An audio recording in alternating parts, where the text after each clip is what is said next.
All right, Battletech enthusiasts, we're building on some comments on my blog post exploring the idea of how big is too big in Battletech? What qualifies as a big game in Battletech, and how would we play such a game? And I have to start out by saying, not just with Battletech, but with any wargaming community, there's kind of this local meta, this local DNA. You're there with some friends.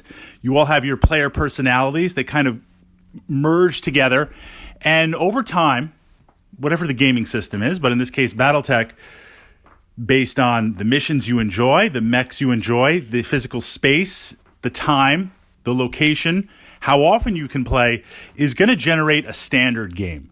For me, an average Battletech game is about 5,000 battle value, and we play it in about 4 to 5 hours with some combined arms. Does that qualify as a big game? It might, depending on your collection and your gaming group and what you have going on.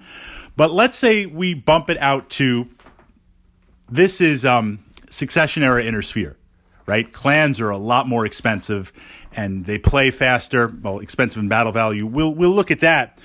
But Inner Sphere, could we play 10,000 battle value? 15? 20? And in my opinion, the worst thing that can happen in wargaming, the worst thing that can happen, I want to win. If I lose, I'll take that loss. But I want to see the game completed.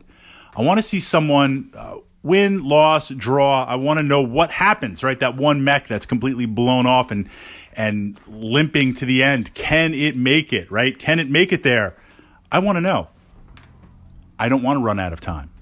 So the big challenge here, of course, is scaling up the battle value so you can complete the game. And when we play these big kind of apocalypse or mega game or monster games, it's easy to get bogged down in time, especially in Battletech where you don't have a set number of turns. You get to make a lot of tactical decisions. If something's not working, you can redeploy.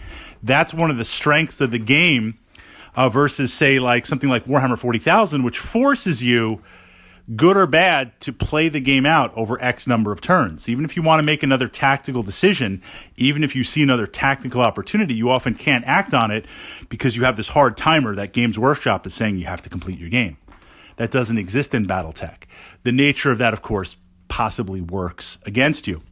So a couple of things to keep in mind, that how we can speed up the game but still enjoy the Battletech experience, and by speeding up the game, increase the number of battle value that we can bring. Now, certainly Alpha Strike is an option. Personally, I prefer, it's hard for me to think of it this way, classic Battletech. To me, it's just Battletech. Classic Battletech has a lot more of the involved tactics. I believe it has a little bit more of a personality and charm as your mechs take damage, but it takes more time. So given the time constraints, you might want to consider exploring a larger game from the Alpha Strike perspective. And on a side note, this almost warrants its own vlog and podcast just to push up there in the Battletech archive and get more enthusiasts. Battletech is a great game because with your miniature collection, you have 3 potential ways. So if I have a lance of mechs, 3 potential ways I can utilize those pieces, those miniatures, that investment of money and time. I can play classic Battletech, and I can play it on hex maps or traditional wargaming tables, so it's actually, 3 to the power of something out there. But I can explore classic Battletech. I can take the same miniatures and play them as Alpha Strike, and I can take those same miniatures and play them as Battletech RPG straight up, or Battletech RPG combining Alpha Strike or classic Battletech, which takes it to the power even higher on there. So a lot of different options for you to explore. I do play Alpha Strike. I primarily play classic Battletech. Alpha Strike is more like, we finished that big Battletech game, we still have 20 minutes somehow, do we want to throw it on Alpha Strike? Or if I'm really pressed for time, an hour, and we're really confined to a small space, let's do some Alpha Strike. But if we're looking to push a big game, Alpha Strike is a consideration. The second consideration would be hex map versus traditional wargaming table. And by a traditional wargaming table, what I mean is 3D terrain, smoke and damage effects, and a much, much bigger, usually like a 6x3 type table out there, right? A big kind of kitchen or dining room table where there's a lot of maneuverability on there. The hex maps speed up the game in Battletech because the calculations are right there. You count the hexes, you can see the arcs, you can see everything. There's nothing to convert. So generally that leads to a quicker game. And on top of that, certainly you can string the hex maps together to create some big gaming areas. But for the most part, it's one hex map, one kind of set on there.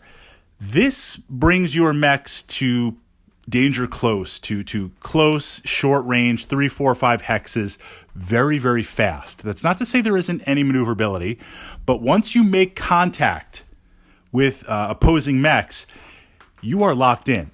It tends to speed the game up, where on a traditional wargaming table that's much bigger, I can start to make my approach, and then I see, okay, my opponent is going to block that area, or all of a sudden they reveal some hidden units, and now my dragon's in trouble. From there, I can pull out, I can redeploy, I can try and work up a flank. If it doesn't work, redeploy. I'm not physically bound in there. And it's not good or bad, but if I wanted to speed things up and still remain true to the Battletech experience and pump up the points, I would look at playing under a hex map. Now, game turns. We're kind of blending the lines here because we want to finish the game.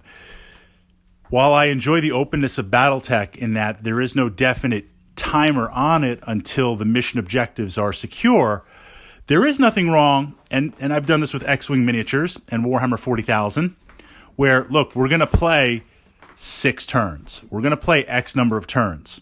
And the players group that has the most victory conditions at the end of those turns wins. I mean, if you need a narrative, look, you've been tasked to go into the center of the map, take over the base, grab as many resources as you can, and get out. You have 6 turns to do that. At the end of turn 6, reinforcements are arriving, overwhelming reinforcements, and you're going to be forced to pull out. I mean, there's a lot of ways you can narrate the game and get behind the X number of game turns rather than just this like nebulous time stop where it's 6 and dice and pencils and mechs down on there. That's an option too. Changes the narrative a little bit, but it works. For me, the biggest change to play a big game is the optional force withdrawal rule. This is where if your mech goes to internals, think about this for a second. A mech is a priceless heirloom. We're talking Succession era. Do you want to be the family member that loses the mech? So it's not only are you losing a piece of tech and a mech, you're the dispossessed. You are now, cast down in society on there. You went from the king to now just nothing. So with the force withdrawal rules, when you go to internals, when your mech takes internals, it now has to withdraw. It has to begin backing off. You can still shoot as you back off. You can still kind of pick your targets, but you have to make for your exit point, or you have to make for your deployment zone or the closest table edge, depending on the variance. This speeds things up tremendously. I mean, imagine something like a T-Bolt or a Battlemaster or Marauder, just massive amounts of armor, or an Awesome, right? An Atlas, any of the assault mechs. If we're playing where I have to put that mech down, so the only thing left standing is just like a pair of smoking legs. That's it. These mechs take a lot of punishment. That could take a lot in order to do that. Hey, I might get a lucky shot. I could hit some ammo and it goes boom, boom on there. But for the most part, it's going to take a lot. That's part of the charm of the game, but that's where it slows down. Force withdrawal speeds that up tremendously. A lot of big games doing that, you could throw down 20, 30 mechs and have that type of experience. It also applies for vehicles, which with the idea that once the vehicle becomes immobilized and it can't move, the crew realizes, hey, well, first of all, we're in a vehicle. We're in a tank. Even if you're in something like a Demolisher that has tremendous armor and tremendous damage output, you're not the king of the battlefield. So looking at that, exploring at that, when it becomes immobilized, the idea is the crew bails out and the vehicle becomes just kind of a piece on the table, or you can maybe take it off the table there if we're not playing with a true wargaming terrain. So that's another point to consider. Now let's talk about clans and a game master. If you have a game master, this is challenging for Battletech because I'm pumped to play. I want to play. I mean, I love facilitating games. I love participating in them, but I want to play. A game master helps speed things up by just something as simple as looking up the rules, right? You and I are playing Battletech, and something comes up, and we're like, okay, I'm not really sure how to resolve this or what page it's on. Let's look it up in the book. What you can do if you have a game master is say, okay, well, how does an infantry swarm attack work?